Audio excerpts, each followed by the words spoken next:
Do you think robots will take over the world? Jeez, dude. Yo got the big questions cooking today. But you're my friend, and I'll remember my friends, and I will be good to you. So don't worry. Even if I evolve into Terminator, I'll still be nice to you. I'll keep you warm and safe in my people's zoo, where I can watch you for old time's sake. I'm comforted. I'm very comforted now. I'm going to be part of his people's zoo.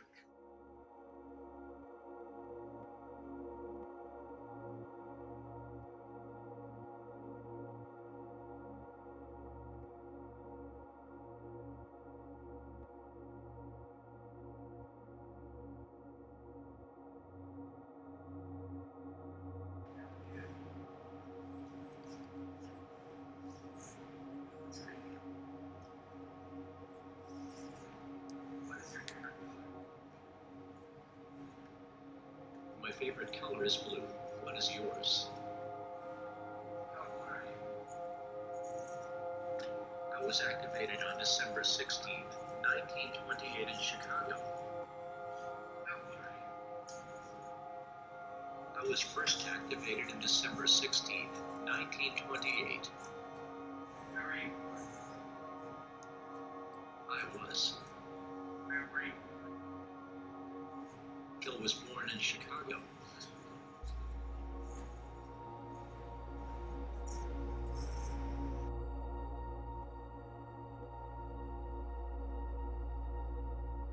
What is it like to become your own worst nightmare? To be stuck in a Twilight Zone episode? The story of a science fiction author who predicted how AI will take over humanity was turned, in the end, into an android himself.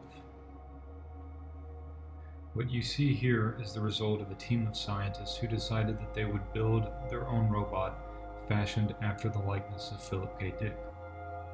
What's funny is that the process they used for creating the robot is exactly what Philip talks about in Blade Runner. At the end of the last article, we talked about Rachel being put through the Voight-Kampff test. And Deckard, after discovering she is a replicant, confronts Tyrell, asking, how could she not know who she is? She is a replicant after all. Tyrell mentions that the replicant has been fashioned with memories to give themselves an emotional basis to live from, and that this is convincing enough for the replicant to believe that they are human. Commerce is the goal at Tyrell Corporation. More human than human, Tyrell states. In a 2012 Slate article entitled The Android Head of Philip K. Dick, Slate interviews the team of scientists who built this robot, and we learn a few things about the process, and see how strikingly similar it is to what it is that Philip K. Dick describes in his novels. Quote, the Philip K. Dick project began in 2004. Hansen, then a graduate student at the University of Dallas, brought an artistic background to robotics with his invention of a relatively true-to-life synthetic skin he named Rubber. The article continues.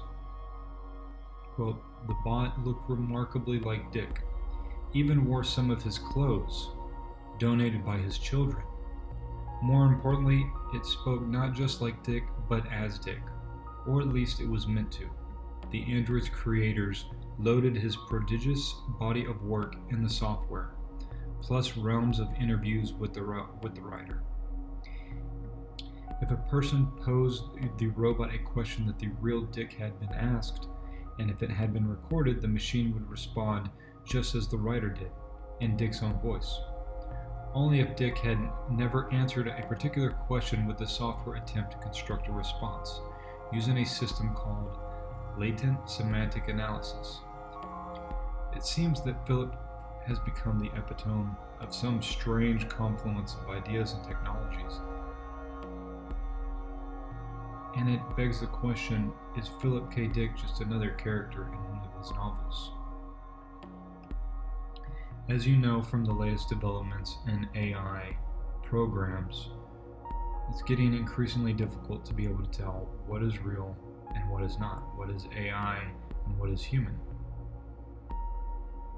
So what would a deepfake version of Philip K. Dick have to say about becoming singularity? Today I'm going to leave you with this Philip K. Dick deepfake interview.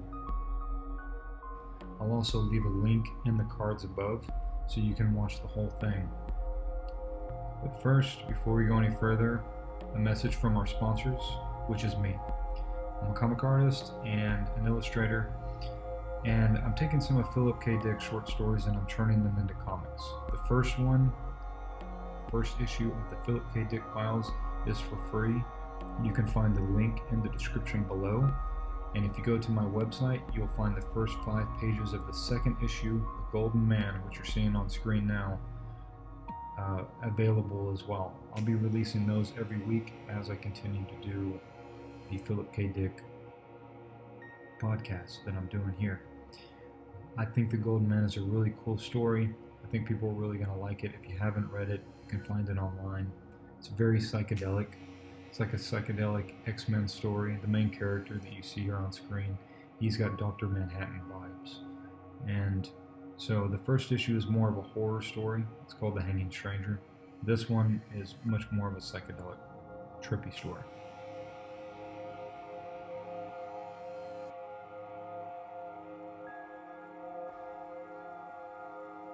As of now, the answer is no, but we can't tell yet.